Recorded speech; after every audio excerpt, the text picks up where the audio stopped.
So I know that there's a ton of Oklahoma fans who are pissed at me for my last video, where real quickly, I wasn't comparing you to Mizzou at all. Let's just get that out of the way. You two are on opposite sides of the spectrum in the grand scheme of college football.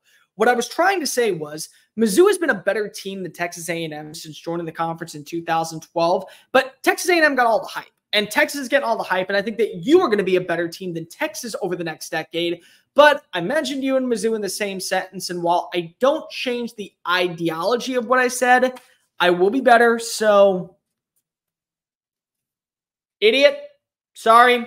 I won't mention you and Mizzou in the same sentence ever again. But you got to remember, Oklahoma fans, I have been on your side from the get-go. I was the first person in all of college football media to say that you are going to be in the hunt for a 10-win season. I love Jackson Arnold. I love this wide receiver room. Brad Venables deserved that contract extension. You got the right guy at the helm. You got a formidable defense, and you're going to be a player. But we're doing this series where it's an X factor, one player or coach who will define the team in 2024.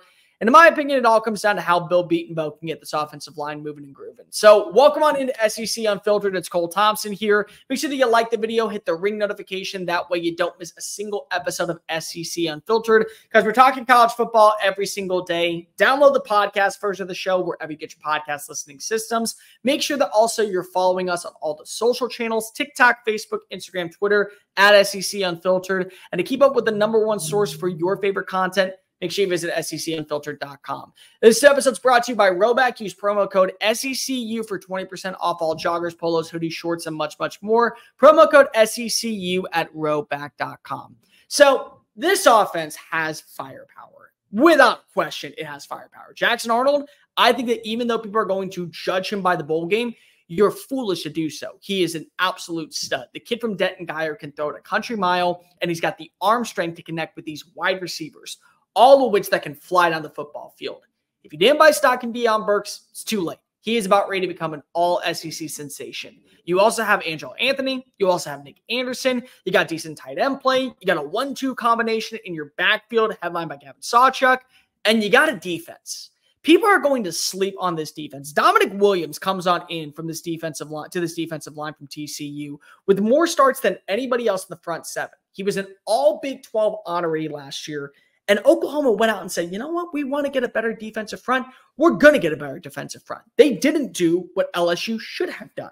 And so I look at this team with Billy Bowen back there, with Peyton Bowen, with Danny Stutzman at linebacker, who probably is not going to be all SEC ranked next week down in Dallas, which is dumb to be on comparison, but we're not going to get into that. I don't have any questions. Yeah, is Oklahoma's schedule hard? Certainly, but so is every other schedule in the SEC. What this comes down to is how quickly can this offensive line adapt? Because at the end of the day, what you went up against in the Big 12 is chump change compared to the SEC. You're not going to be facing off against defensive fronts like an Iowa State or like a Kansas or like a Baylor or like even a TCU for that matter. There'll be some teams that have better players than others, and there'll be some teams that have that one standout.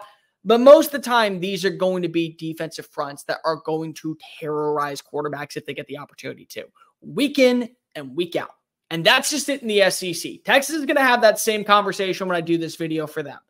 But in my opinion, if this offensive line can be built, can be battle-tested, can show in the early stages against Houston and Tulane, and then that matchup against Tennessee, which I have circled on the calendar because that's Josh Heupel's homecoming, and in my opinion, you get that win. You firmly plant your foot down like Baker Mayfield with the flag. You make sure that everyone knows who the hell you are in this conference. That's a big-time win.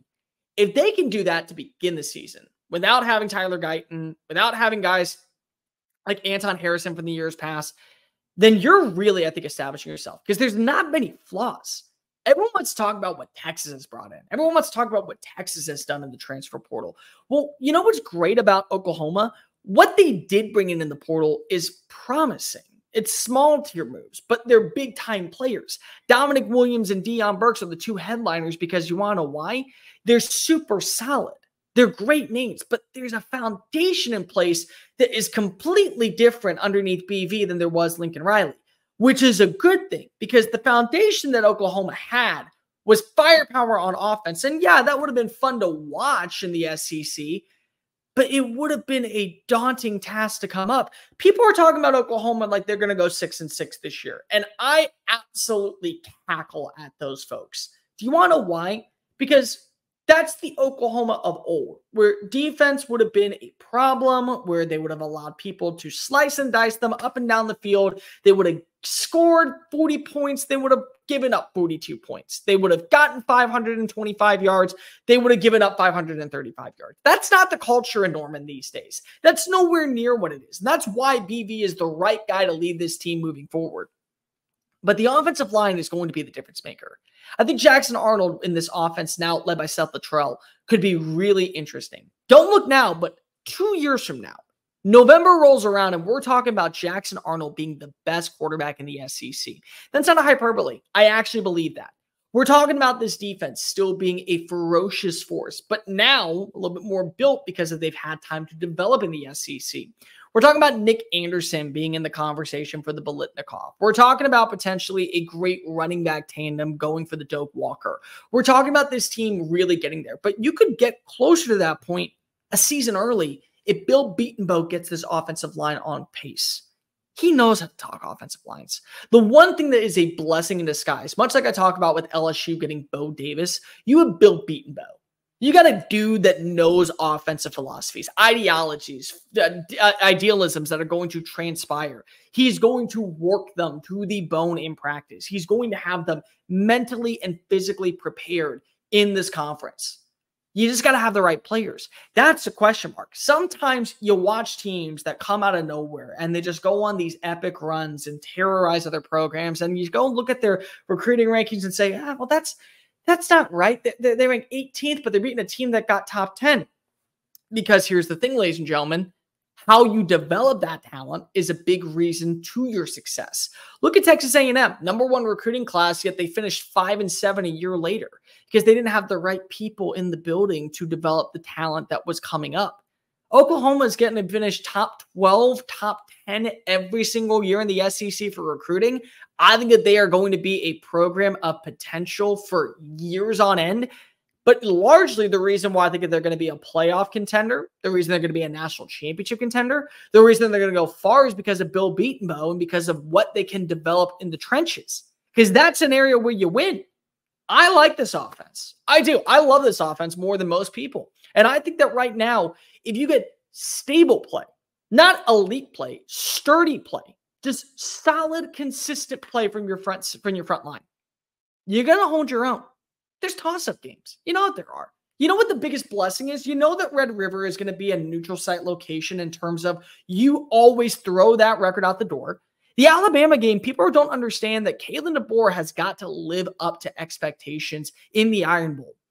So that might be a game that people are sleeping on where Oklahoma does damage. Missouri, maybe you have if you have the offensive line, I think that you can hold your own against the Tigers. I absolutely think that even though Tennessee is a great program, so are you. You can win that game. And then a bunch of other mishap games that you just kind of say, you know what? We're good enough to beat these other programs.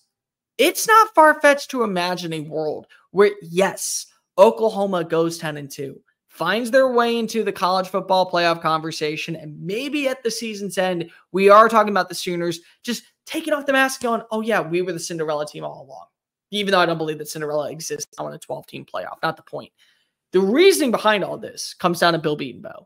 You got a good offensive mastermind, a guru who gets trench play and is able to set a standard now in the SEC. You get that, we are definitely going to be looking at Oklahoma completely different than anybody else out there.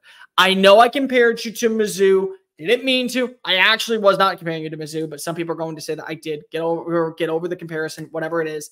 You are a great team. You are a team that is going to hold your own from the get-go. If Bill Bedenbaugh gets this offensive line that is relatively unknown, but that's a good thing, they get them up to pace in the SEC. We're talking about a team that is going to vastly change their opinion overnight. And there's going to be a lot of people who come back to this video and say, Yeah, Cole was 100% correct. Oklahoma was always going to be a player, and it only took Bill Bedenbaugh to show the path. But let me know in the comment section down below, what is the X factor for Oklahoma going into 2024? Make sure that also you hit subscribe, because we're talking SEC football leading up to week 1 and well throughout the chaotic 2024 season. Media days next week, so you want to go ahead and be a part of that. Make sure that also you're following us on all the social channels, TikTok, Facebook, Instagram, Twitter, at SEC Unfiltered. You want to scream at me some more for anything, really, it's at Mr. Cole Thompson on Twitter. Make sure that also you download the podcast version of the show, wherever you get your podcast listening systems. And to keep up with the #1 content surrounding your favorite squad, make sure you visit secunfiltered.com. I'm an idiot. Actually, my name is Cole Thompson, but Oklahoma fans, if you want to call me that, that's fine. Until next time, folks, later.